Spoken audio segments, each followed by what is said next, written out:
Hey everybody, welcome to the night show. I'm Data07. The background. What'd you say? It's him in the background. Okay, and tonight I'm doing something a little different.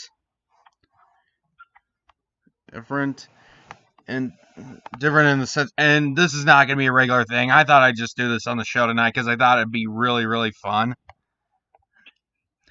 And here we're diving in the history of Chris Chan, or Kristen Rustin Chandler, Christine Rustin Chandler, whatever he goes by now. Alright, so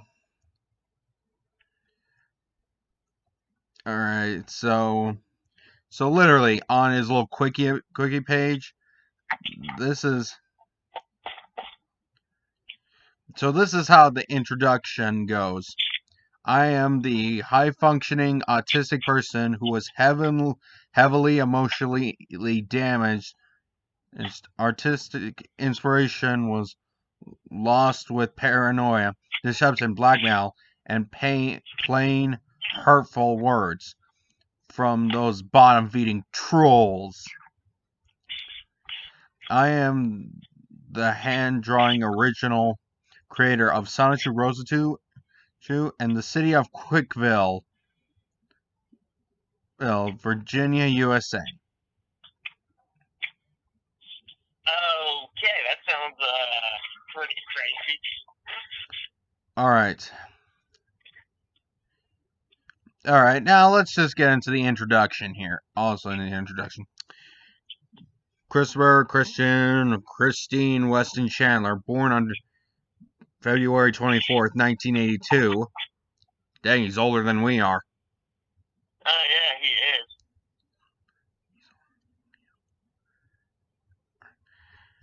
he is. Also known as Chris Chan, is a 37-year-old autistic, mentally stunted man-child, but they have that crossed out, lesbian trans woman, former virgin with rage, and creator of the infamous Sonichu.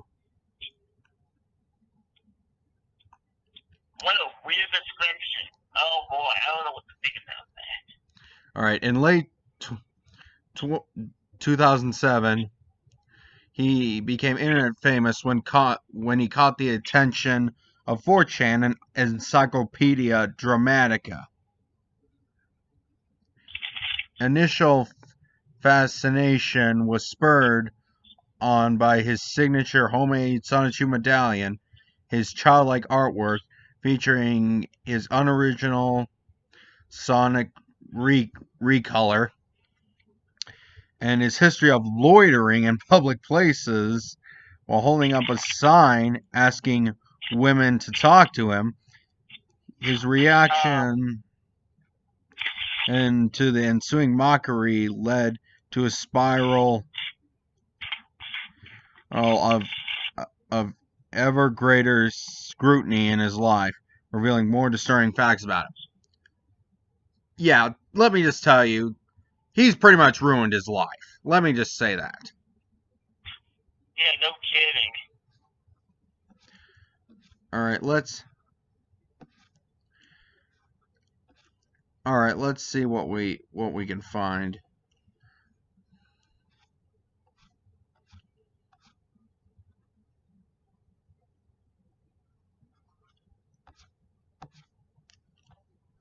Let's see if we can find something fun to do.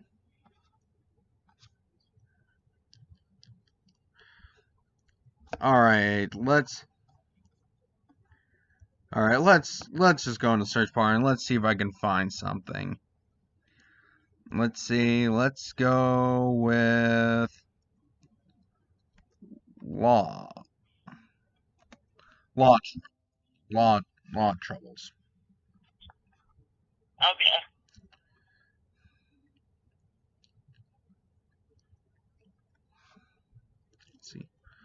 Let's see, legal troubles.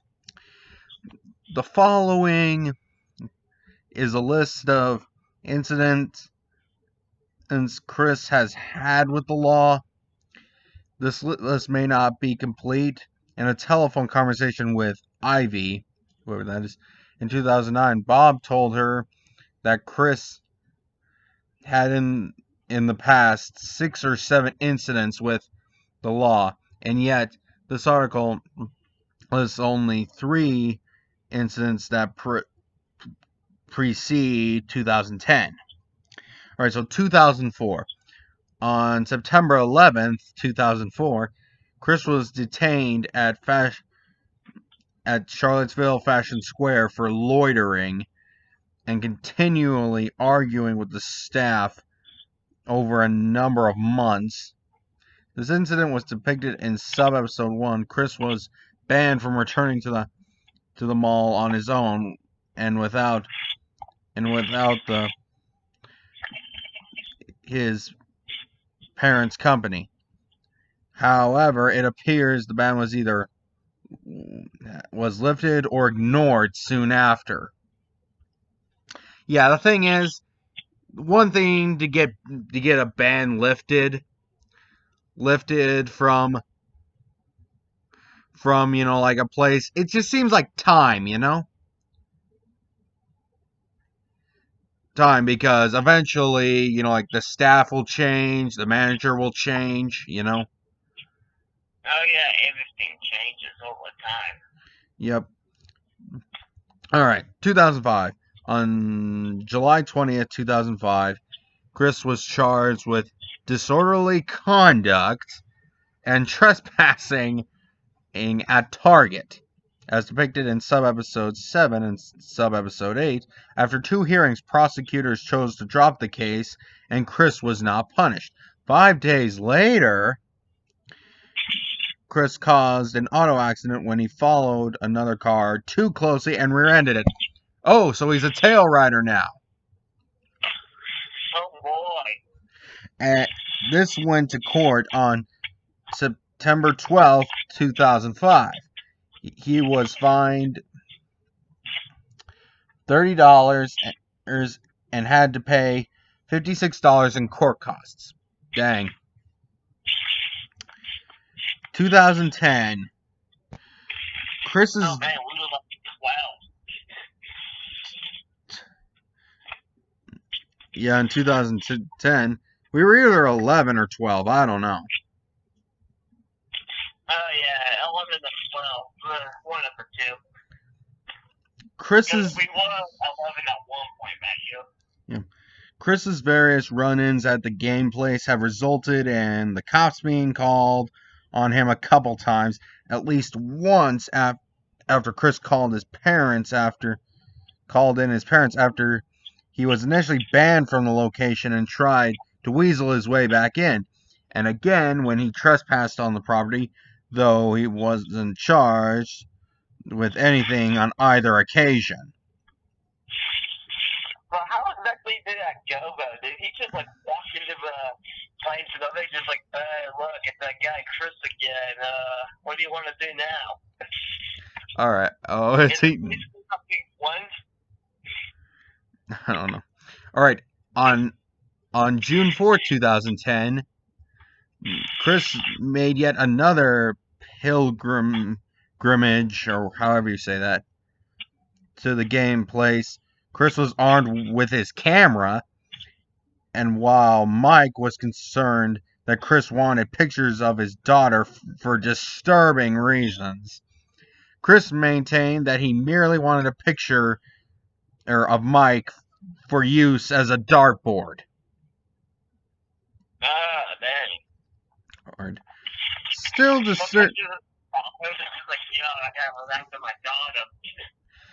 disturbing, but in entirely different ways. Chris was caught in the parking lot despite trying to run away and was questioned by police, who made him delete the pictures he had taken and basically told him to quit his crap. I'm not going to say what he really said. Chris made his June 6, 2010 video in response to these events. Oh boy.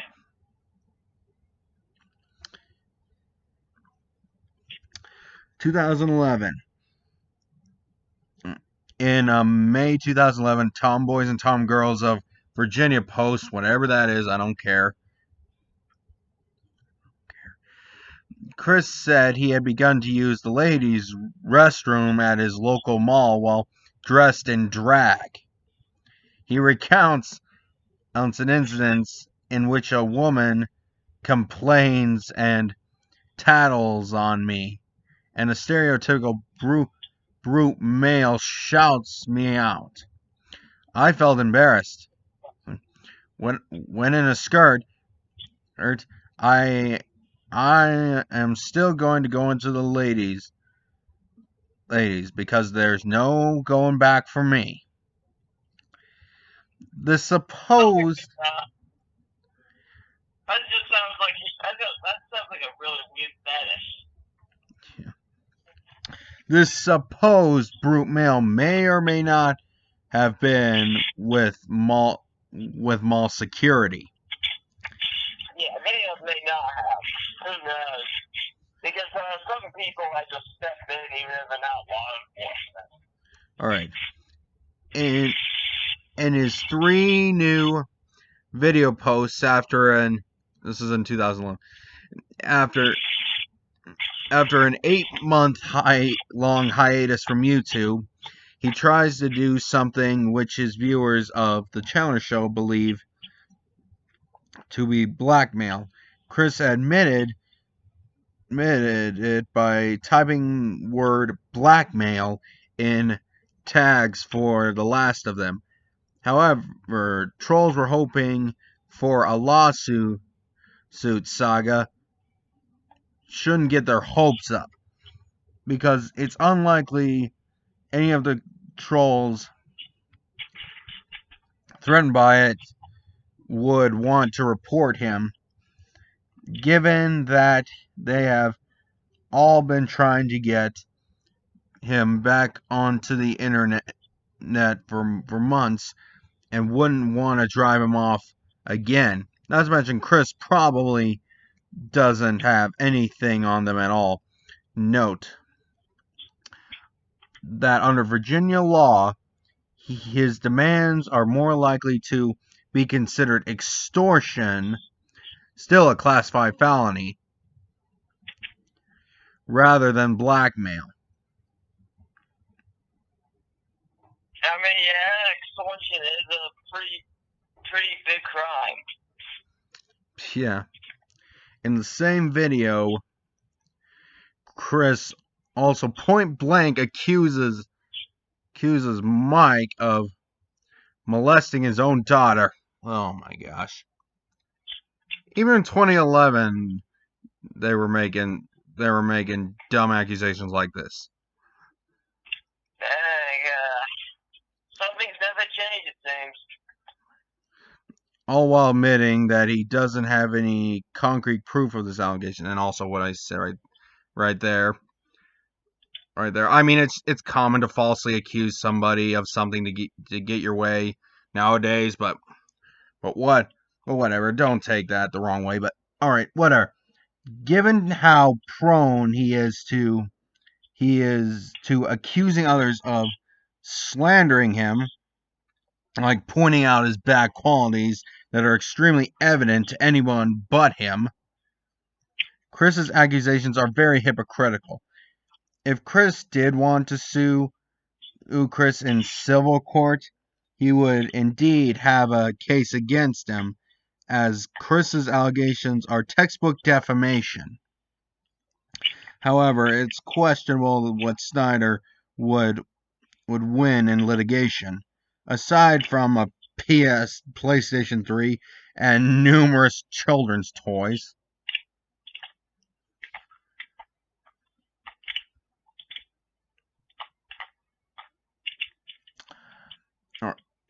Alright, oh my gosh, this is... Alright, it's getting worse here. Oh yeah, things are getting pretty bad. Worse here. Alright, on October 28th, 2011, hey, 2 days before Halloween,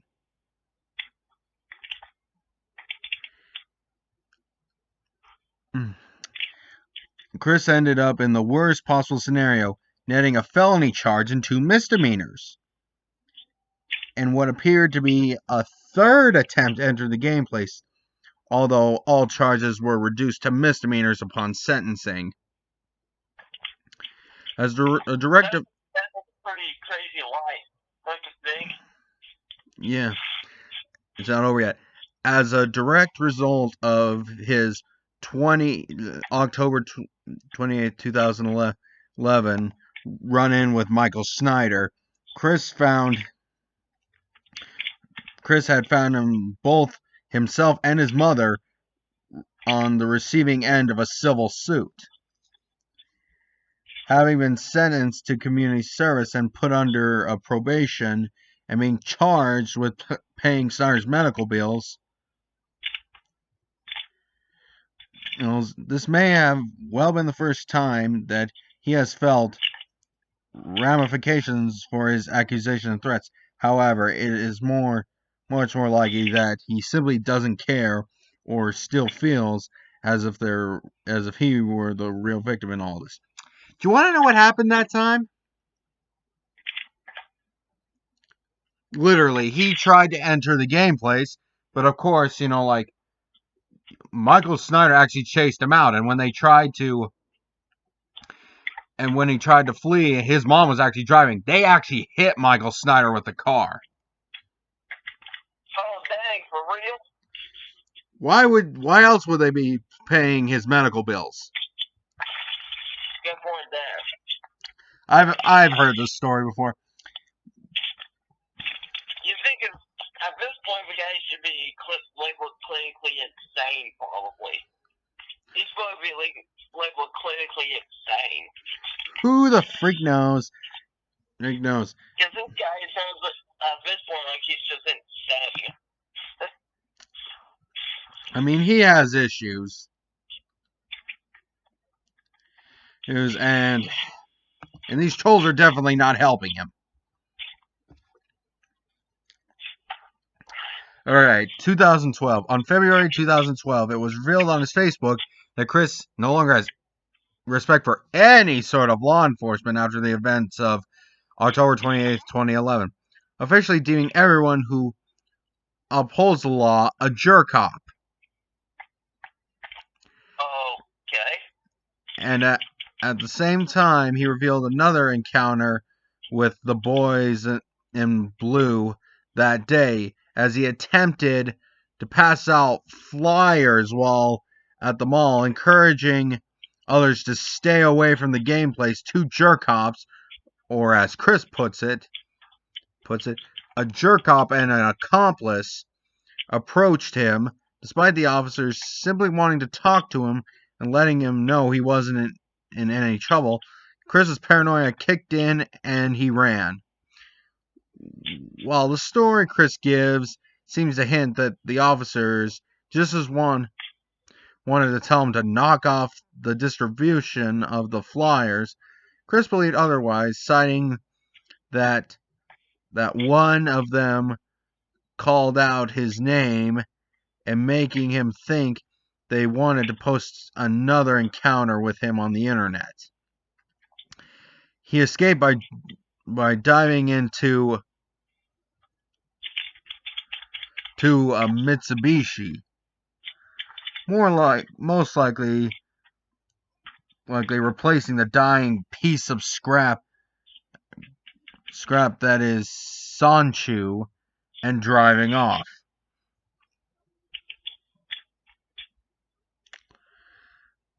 Oh my gosh. You're not going to believe this. Oh boy, what is it? Please do tell. Alright, on April 12th, 2012, Chris announced the loss of his virginity, giving out strong hints that he had slept with a hired prostitute. A prostitute, He all but confirmed this on May 1st, when he said that he found her on the back page, most likely meaning that he found it on a on the website Backpage.com, a Craigslist clone shut down by the FBI that also solicited prostitutes. Yeah, I remember people actually saying that, like when a website gets shut down by the FBI, it has a notice there that says this website has been seized. Oh yeah, I remember hearing about that. Yeah. Oh man, Craigslist doesn't even offer personal stuff anymore.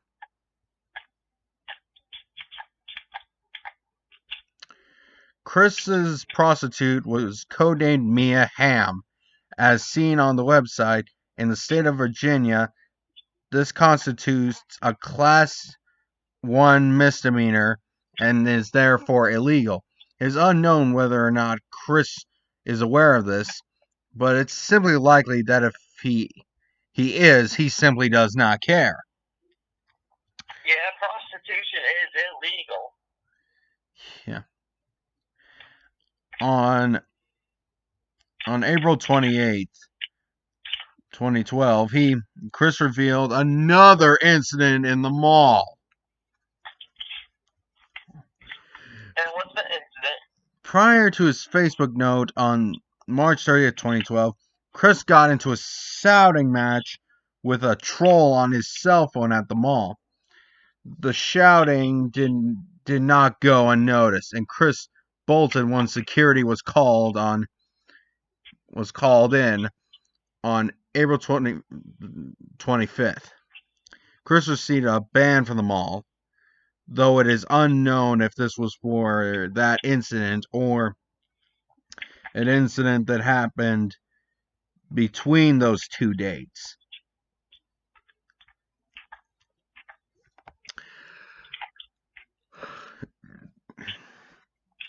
On July 10th, 2012, Chris was arraigned in court for the October 28th, 2011 incident after calling Snyder a thieving liar in the courtroom.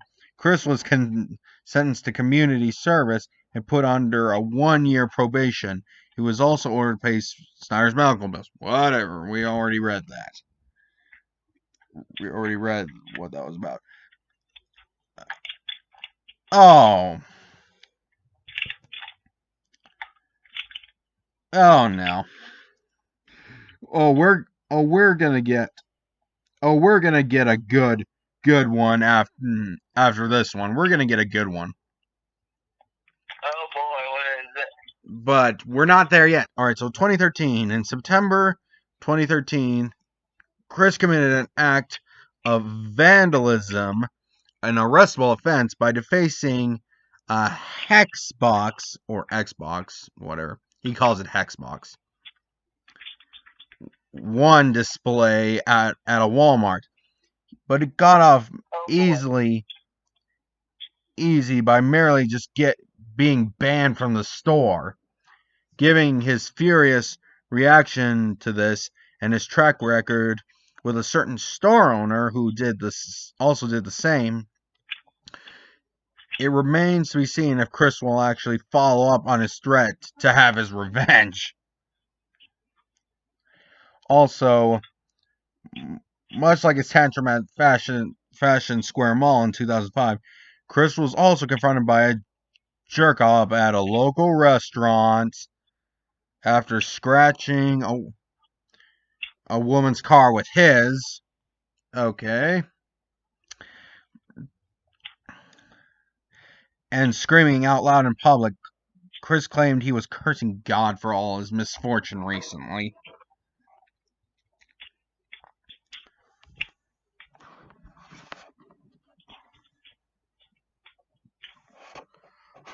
Oh, here's the good one. 2014. On March 29, 2014, a report surfaced on the Quickie forums saying that earlier in the month, Chris had been spotted trying to steal merchandise from Best Buy. The next day, Chris denied the truthfulness of the report, but Kim, whoever that is, confirmed that that the attempted shoplifting had indeed occurred. So he shoplifted, okay. Oh, here's the good one. On December 26th, 2014, hey, day after Christmas, Chris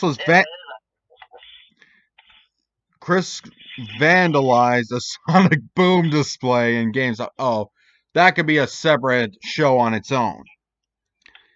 Reading about that in the Charlottesville Fashion Square Mall, and was forced out due to a previous ban, but not before he attacked a staff member with pepper spray who was calling security.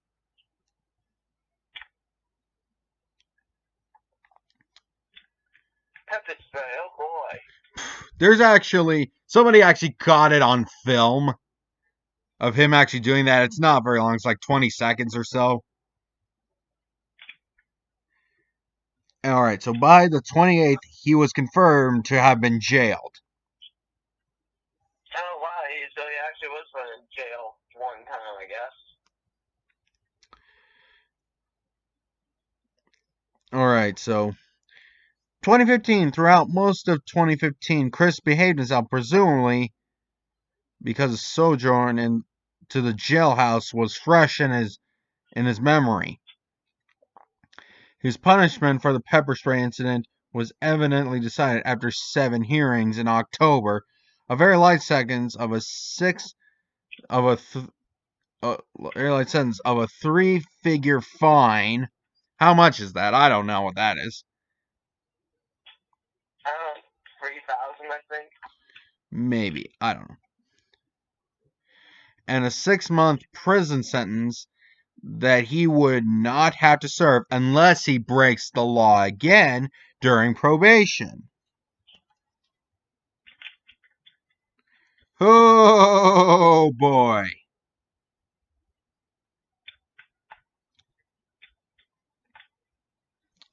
All right. 2016. On July 1st of this year, Chris finally paid his $541 fine from his 2014-2015 court hearing. His probation also appears to have ended earlier in the year in April. In August, Chris was fined $121 by Greene County for 2 charges, each misdemeanors, of failing to acquire dog tags and rabies licenses for his dog. Oh no, that's not good. Yeah, some states are more harsh about it than others. Like, doesn't your dog have to wear that everywhere? I'm pretty sure. Oh, this right here. This right here, I definitely can see why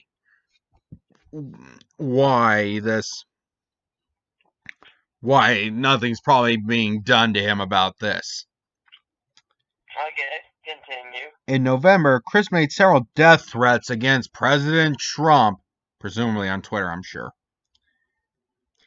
He is blissfully unaware that threatening the president or the president-elect is one of the few restrictions on freedom of speech in America and could land Chris with a fine and or up to 5 years in prison.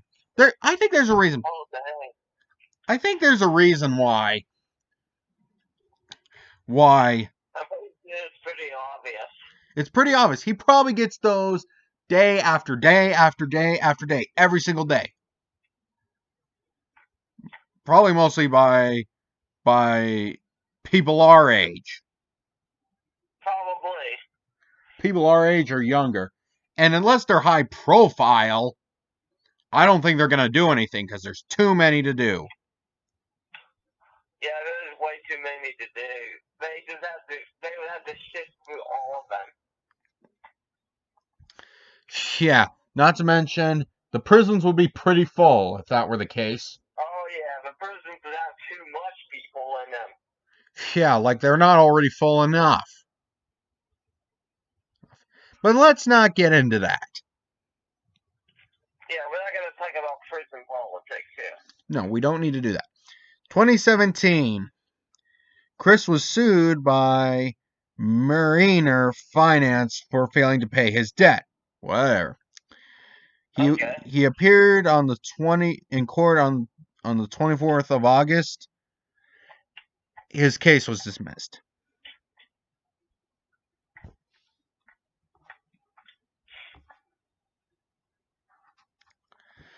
$2018. Oh boy, so just 2 years ago. In March, hey, I turned 20 that month. Yeah, you did. That year. Chris was charged with trespass after forbidden, a misdemeanor count. The offense occurred on the March 23rd and was filed under the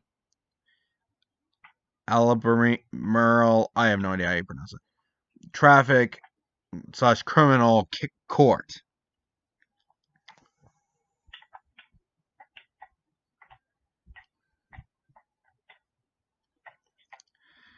Alright. According to a Kiwi Farms user who had purchased a paid request video from Chris, the trespass case was discussed over eBay private messaging, in which Chris purportedly stated, "The manager of the mall threw a danged late trespassing notice against me while I was there a few weeks ago. That is all. Caught me in a trap like at the place. Except I didn't go to freaking jail, okay?" Oh my gosh. Oh my gosh. How much more we got here? Probably a lot more.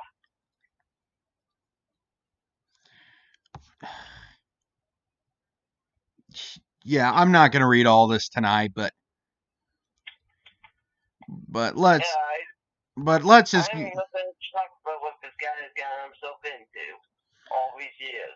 All right, we'll read the second part. I'm only going to go to 2019, and then we'll be done for the night. Chris was. Well, yeah, he already had something in 2020. Oh boy. Which there's no record of it yet, probably. Chris was represented by a public defender. After several continuances, the court decided to direct Chris to go to a court division program, the therapeutic docket, for 9 months as an alternative to a jail sentence. The trespass case was transferred to Charlottesville's jurisdiction on July 10th to supervise the docket check-ins until Chris graduated from the docket on April 23rd, 2019, resulting in the court dismissing his trespass charge. Okay. On September 24th, 2018, Chris was sued by second round sub for unpaid debts. The hearing was held on November 14th and continued to January 16th, 2019. A month later, he was then sued by Midland Funding for the same reason. Okay. Dang, I wonder what happened if he actually tried to borrow money from a loan shark. Oh no. Oh my gosh. He probably either seriously hurt or dead. Yeah, one of the two. On December 19th, judgment was made for the plaintiff, and Chris was ordered to pay $2,777.90 plus $55 costs. He didn't have a lawyer.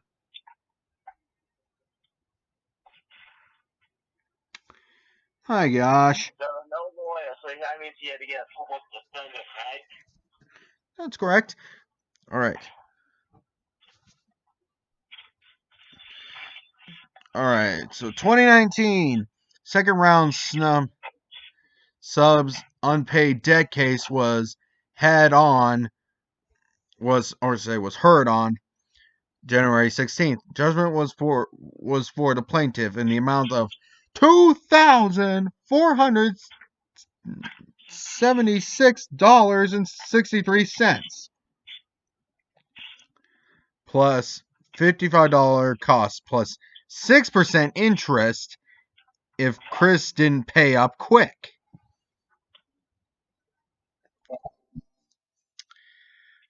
On April 2nd, he was sued yet again this time by Portfolio Recovery Associates LLC, whatever that means. Chris goes to court on May 15th, and the hearing ends with a continuance. April 23rd saw the early end of Chris's therapeutic docket and the dismissal of his trespassing after forbidden charge. On May 6th, Chris was sued by Portfolio Recovery Associates for the second time due to debt owed to them. Chris was due in court on June 19, 2019 for the two cases against Portfolio Recovery Associates. A local Kiwi Farms user recorded their account of the event.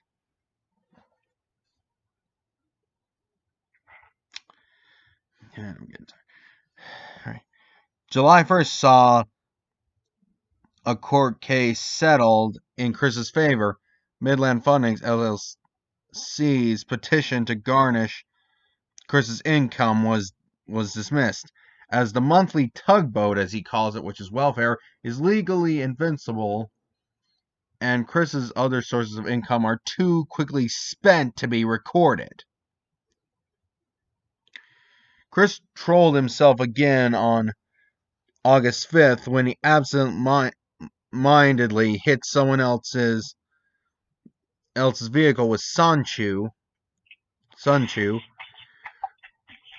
Police soon came to him and his mother about it. Barb was more involved with the situation at hand, while Chris soothed himself by kicking the police car several times before the police left. Fortunately for Chris, he was not penalized. Don't even try that crap around here. Yeah, no shit. This guy, man, you're busted, boy. It doesn't matter how disabled you are. Around here, that's considered, I think, mistreatment of state property or something like that. And here's the final thing. On November 19th, second round sub would try to sue Chris again for unpaid debt. The hearing would take place on January 15th on the 15th of January next year. That should be coming up real soon. Oh boy, here we go. That's just this year. All right, we'll finish that thing late another time. But I really thank you all for tuning in, and we'll see you next time. Goodbye, everyone. Okay, and wait. Yeah, no, I didn't really have much to say, but I mean, it's just